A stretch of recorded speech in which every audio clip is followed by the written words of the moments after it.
वैसे तो इसमें कोई डाउट नहीं है कि चाइना हमारा सबसे बड़ा एनिमी है। हमारे बॉर्डर्स के ऊपर चाइना ने कुछ ही मीटर्स की दूरी पर अपने सबसे एडवांस्ड हथियार डिप्लॉय करके रखे हैं। लेकिन एक चीज है जो भारत के प्राइम मिनिस्टर नरेंद्र मोदी जी को चाइना के प्रेसिडेंट शी जिनपिंग से सीखनी पड़ेगी, क्योंकि चाइना ने एक ऐसा फैसला किया है जो आजाद भारत के इतिहास में आज तक कभी नहीं हुआ है। एंड चाइना के इस फैसले से मोदी सरकार को प्रेरणा लेनी चाहिए और भारत के अंदर भी सख्त से सख्त कानून लाने चाहिए।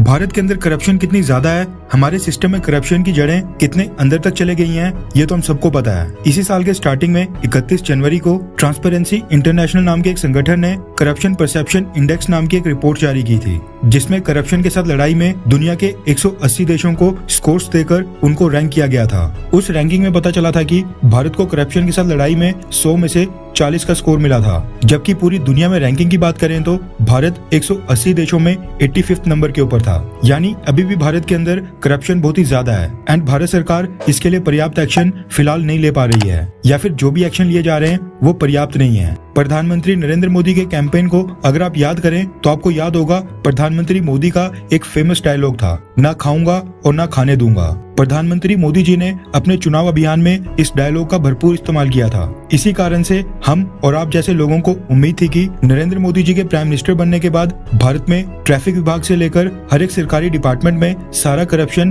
पूरी तरह से खत्म हो जाएगा। लेकिन दुख के साथ कहना पड़ रहा है कि आज भी भारत के कई सारे सरकारी डिपार्टमेंट्स में बहुत ही ज्यादा करप्शन हो रहा है। फेक बिल्स बनाए जाते हैं, आम लोगों से रिश्वत ली जाती है, थर्ड क्लास चीप मटेरियल्स का यूज होता है और न जाने कितने तरीके हैं जिनसे आज भी भारत के अंदर करप्शन जारी है। अब यहाँ पर हमने चाइना का नाम क्यों लिया, हमने क्यों कहा कि प्रधानमंत्री मोदी को चाइनीज प्रेसिडेंट शी जिनपिंग से सीखना चाहिए, ये भी बहुत ही इंटरेस्टिंग है। शी जिनपिंग अपने देश में करप्शन को लेकर कितने सीरियस हैं, ये पता चलता है लेटेस्ट न्यूज से। रेफरेंस के लिए आपकी स्क्रीन के ऊपर एनडीटीवी इंडिया के आर्टिकल का स्क्रीनशॉट है, जिसके मुताबिक चाइना ने अपने सुप्रीम कोर्ट के जज को करप्शन के चार्जेस पर 12 साल के लिए जेल टर्म सुना दिया है। मैंग शियांग के ऊपर आरोप है कि साल 2003 से लेकर 2020 के बीच उन्होंने अलग अलग केसेस में टोटल 27 करोड़ इंडियन रुपीस की ब्राइब यानी रिश्वत ली थी। चाइना में सुप्रीम कोर्ट के जज मैंग शियांग ने अपने आरोपों को कबूल कर लिया है। उनके ऊपर 2 मिलियन युआन का फाइन तो लगाया गया, लेकिन इसके साथ में 12 साल की सजा भी सुनाई गई है। इसके साथ ही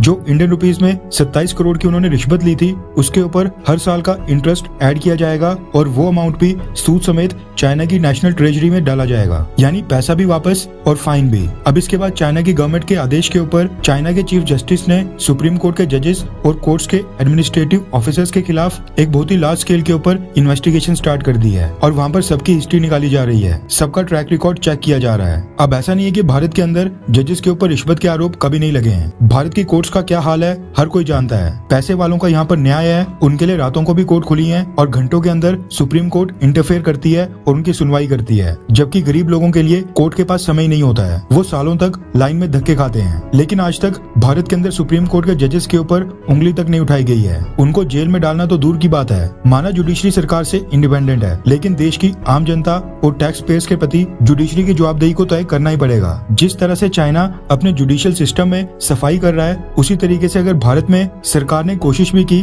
तो अगले दिन सारे जज सड़कों के ऊपर आ जाएंगे और भारत का लोकतंत्र खतरे में बता दिया जाएगा। अब सोचने वाली बात यह है कि भारत में इतनी हिम्मत कौन दिखाएगा, कौन सा लीडर देश के जुडिशियल सिस्टम में सफाई का काम करेगा, क्योंकि जो भी करेगा उसके हाथ गंदे तो जरूर होंगे। प्राइम मिनिस्टर नरेंद्र मोदी जी ने भी अभी तक जुडिशियल प्रोसेस में इंटरफेयर नहीं किया है, लेकिन सवाल ये पैदा होता है कि क्या भारत की जुडिशरी खुद ही अपने बीच से करप्ट लोगों को बाहर निकालने के लिए काम करेगी भी, या फिर सब ऐसे ही चलता रहेगा। खैर, क्या आपको लगता है कि प्रधानमंत्री मोदी को भी चाइनीज प्रेसिडेंट शी जिनपिंग की तरह भारत के जुडिशियल सिस्टम की सफाई करनी चाहिए, हाँ या फिर ना? नीचे कमेंट करके अपनी राय जरूर बताएं।